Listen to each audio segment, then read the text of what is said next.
मंत्री गणेश नाईक आणि एकनाथ शिंदेंमधील वाद विकोपाला पोहोचतोय।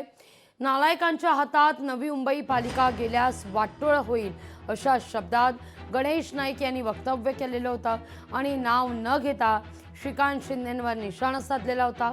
14 गावं आम्हाला नवी मुंबई मनपाच्या हद्दीत नको अशी भूमिका नाईकांची आहे। यावर आता जोरदार पलटवार होताना दिसतोय।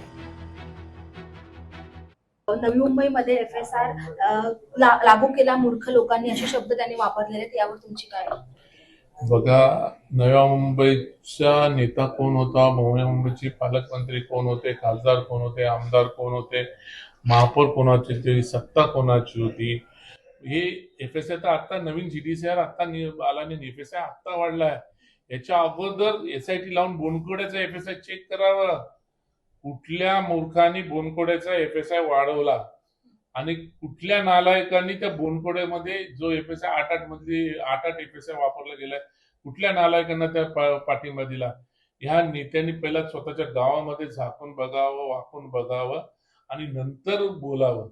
आज पाहायला गेल्यानंतर हे पालकमंत्री असताना या ठिकाणी बोनकोड्यामध्ये 8चा FSI तिथं अनधिकृतपणे वापरला गेला। बाकीच्या ठिकाणी ऐरोली सेक्टर 1 पासून CBDच्या कोपऱ्यापर्यंत गेला तर अनधिकृतपणे FSI वाढला। त्याला कारणीभूत कोण आहे?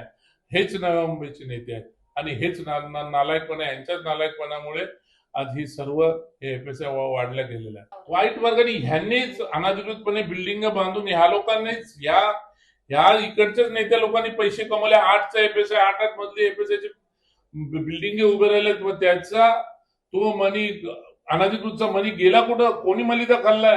याच्यात त्यांनी वाकून बघावं, झाकून बघावं। बघा, आता त्यांच्या पायाखालची वाळू सरकायला लागली आहे आणि त्यांना भीती वाटायला लागली। या ठिकाणी सत्ता येणार, ही महायुतीची सत्ता येणार आहे, तेव्हा आम्हाला याच्या बाबतीत काय बोलायचं नाही। जे काय डिसिजन घ्यायचं आहे आणि जी सत्ता जनता जनार्दन सत्ता देणार आहे, हा कोण सत्ता देणार आहे आणि या बाबतीचा जो डिसिजन आहे ते डिसिजन मुख्यमंत्री आणि उपमुख्यमंत्री घेतील। किती करोड रुपये त्यांच्या वाटणीला, नगरसेवकांच्या वाटणीला गेले आणि आमच्या असतील, काँग्रेसच्या असतील, सर्व लोकांची वाटणी बघून घ्या। मग कोणी पैसा, कोणी वाट लावली हे तुमच्या समोरच आहे ऑडिट आल्यावर। तर आपल्या सोबत हे होते शिवसेनेचे नेते विजय चौगुले सर। व्हिडिओ जर्नलिस्ट राजसह मी आकांक्षा देशमुख, लोकशाही मराठी, नवी मुंबई। लोकशाही मराठी ऐका, पहा, जागरूक रहा।